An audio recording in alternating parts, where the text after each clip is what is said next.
Hi, it's Annie. I'm not able to sit at the fountain tonight because there's a fire truck here at the fountain, flashing red lights in my face. Oh my. That might have a nice effect, since my significant other has once again made a threat to me over a stupid argument that we had over, cleaning the bathroom. He doesn't want to take his turn cleaning the bathroom. Doesn't want to do it in any kind of way that resembles the word thorough. I can still see a whole lot of stuff that's been there for months, waiting for him to take his turn.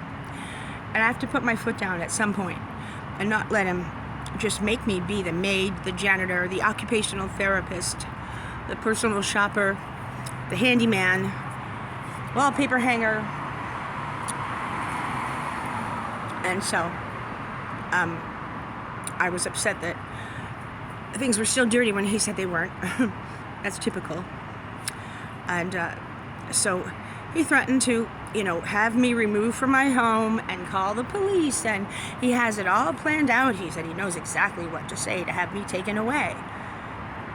Once again, I repeat, you throw someone out of their home in a city like this, with weather like this. Now, you might think that weather in California is just delightful, and it is for several hours per day. But at night it's very cold, and at noon it's extremely hot, and you just can't survive without being housed.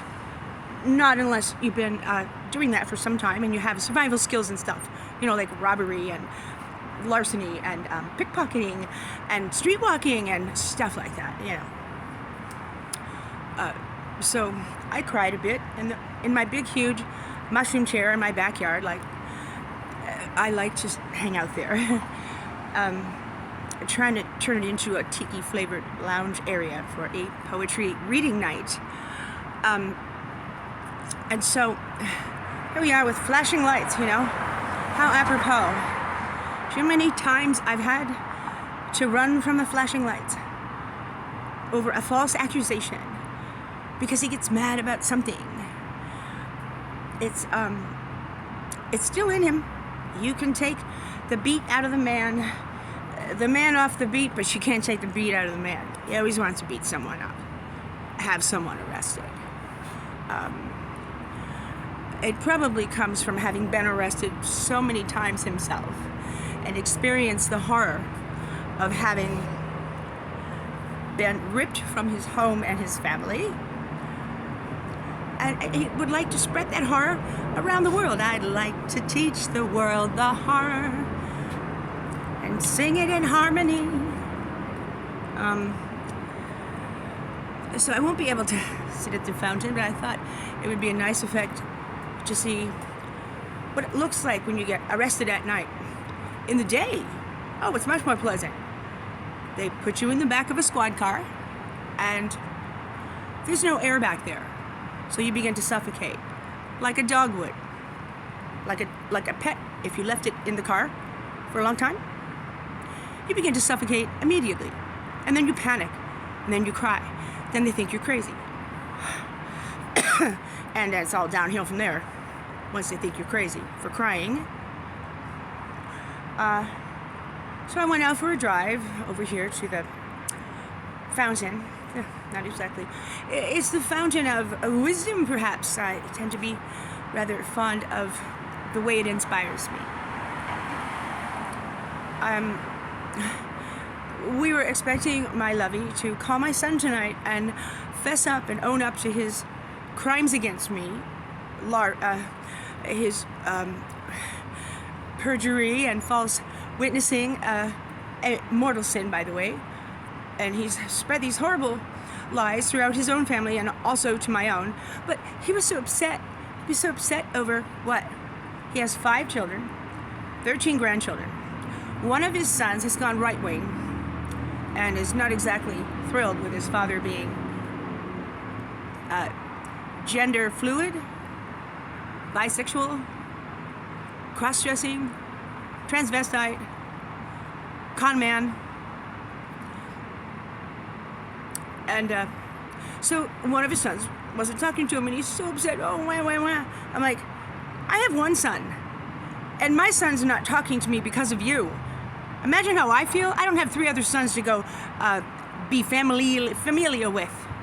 So now you want me to pussyfoot around you, and you can't make the phone call to my son the way you were supposed to tonight and last week and the week before and the year before? You can't do it now because you're so upset over one of your sons not speaking to you on Thanksgiving. But you all got invited, didn't you?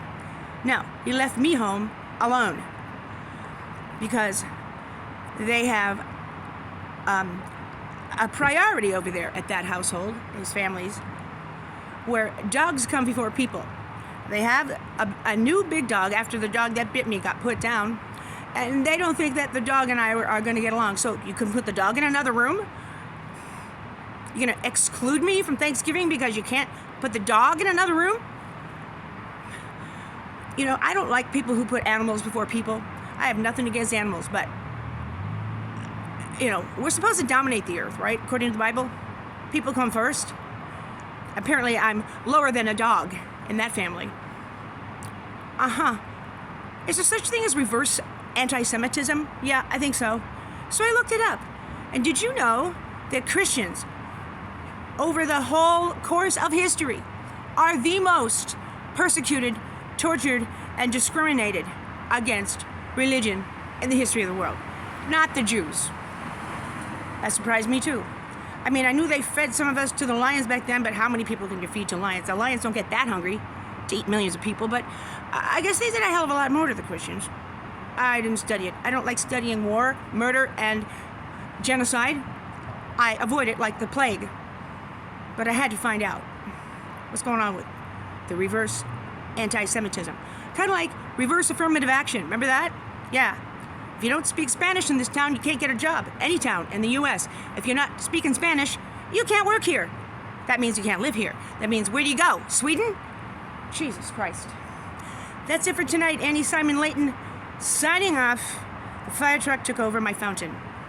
But I got a nice strobe light effect going on here, don't I? I'll be up all night writing poetry about all this shit. That's what I do. Good night.